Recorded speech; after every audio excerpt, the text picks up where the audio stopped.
Hi and welcome back. Today I'm going to be working on a simple ring forging guide. So what you're looking at on the anvil is the finished piece, and it's nothing more than a series of holes that are cut into the bar. The holes started out as a slot that was cut into the bar, and then that slot was expanded into a ring. Having a guide like this is a really simple and effective way of helping you decide what size of a ring that you want to put onto a project, because they're all laid out for you. You can see them all, and underneath each one is the dimension of the original slot that was used to make that ring. So there isn't any math involved. You just have to look at the piece and say, yeah, that's what I want. That's the length I need, and off you go. And as you get older, I know I've said this many times, but as you get older, things change, and even simple math, can really screw you up because you just can't do that in your head anymore. So if you're getting to that point, this is a really easy way of avoiding any stupid mistakes. You can make this template out of anything you want, of course, but I have a lot of 1/4 by 3/4, so that's what I'm going to be using. To lay out the location of the rings on the bar, I've taken the time to drill a hole at the beginning and the end of each slot that I need to cut. Working from a hole drilled right through the bar eliminates all the time that you waste trying to find a center punch mark on the surface. So all you really have to think about is to make sure that you start by connecting the right two holes, and then everything else just follows along. So the process is pretty repetitive. You just start cutting slots at one end of the bar and you work your way to the other end. I'm going to be cutting a total of 9 slots into this bar. The smallest one is going to be a 1/2 inch long, and the longest slot is going to be 3 inches long. So that keeps this forging guide to a manageable size, and it does cover all of the rings that I'm likely to make on a regular basis. I'm going to be cutting each one of the slots with a fairly narrow square-faced punch.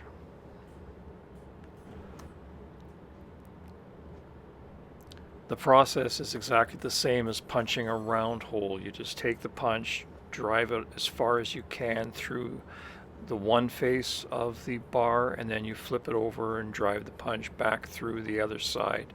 And that usually shears out a fairly clean slug.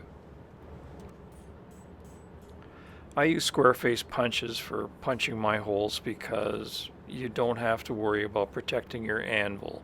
The face of the punch is square. It's not a hardened punch, so you don't have a cutting edge that's going to cut through the work and dig into your anvil. So that sloppy plate that always has to be underneath your work when you're using a sharp chisel, is just another hassle that's just easily avoided by using a square face punch.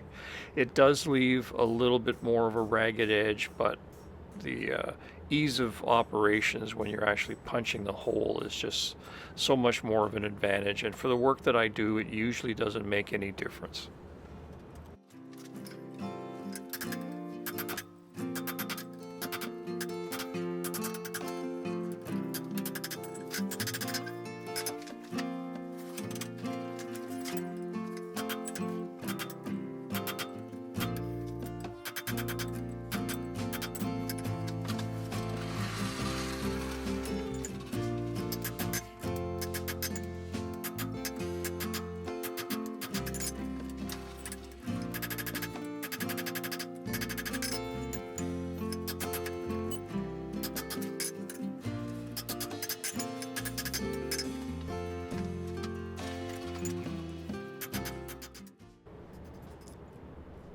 While I was editing this video, I was trying to figure out why I was having such a problem with these larger holes, and then I realized that the smaller punch that I was using was in rough shape, so I reground a fresh edge.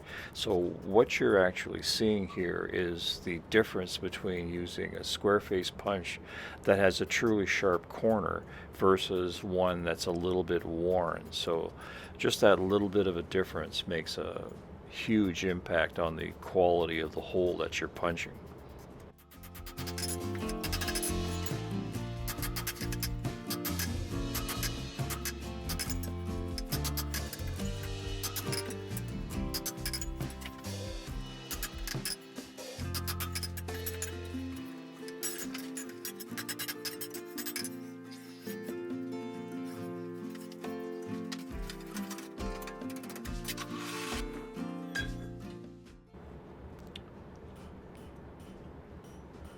Once you've worked your way down the bar, you can start working your way back up again by using a round drift to open up each of the holes slightly.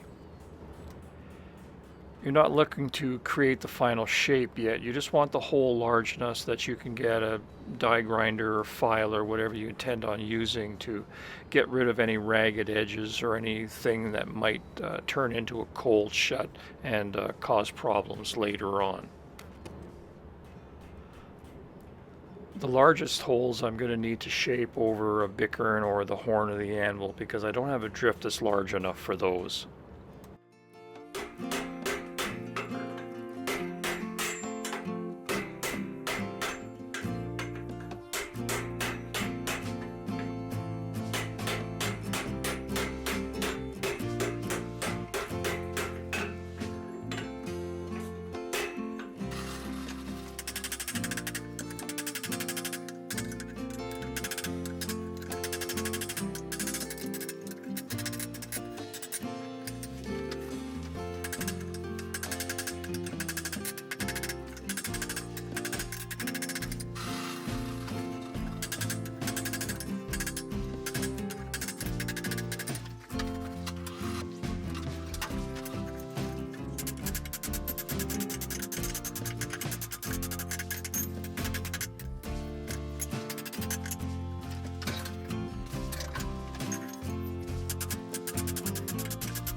At this point, I'm done all the preliminary shaping and I'm ready to go in with a file to clean up all the ragged edges on the insides of each of these holes.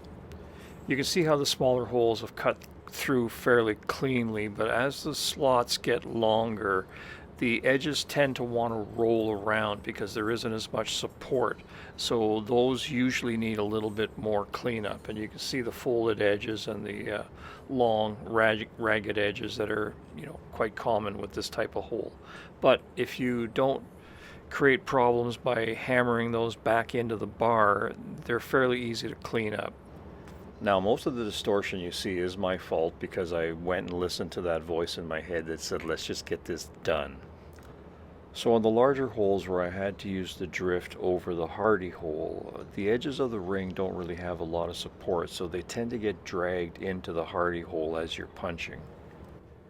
I should have taken the time to flip the bar over and use the drift from the other side to equalize that distortion, but I didn't bother, so now I have to look at this.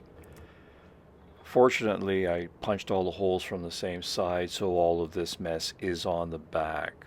But here's another example of why you try things out, do test pieces. If this had been a finished piece, this would have been a real problem.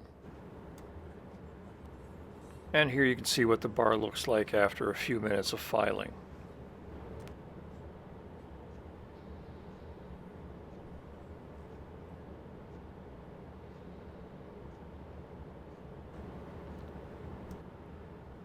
At this point, all I have left to do is the final shaping of each of the holes. I'm not going to be doing all the forging that you normally would to finish a piece like this. For this gauge to be useful, I have to do the same amount of forging to each ring. So I have to start with the slot, reshape that slot into a basic ring shape, and essentially overlook all of the imperfections or things that you would normally hammer out in a finished piece. So I'm going to concentrate on shaping the rings to get them as round as I can so they represent the actual size of the ring that I want to get. But I want to avoid any amount of forging that's going to actually change the dimensions of the ring.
So here's how the piece looks with all the forging done.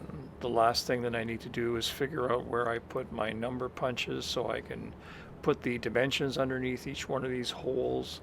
And of course I have to figure out how I'm going to hang this up. So we'll see you next time.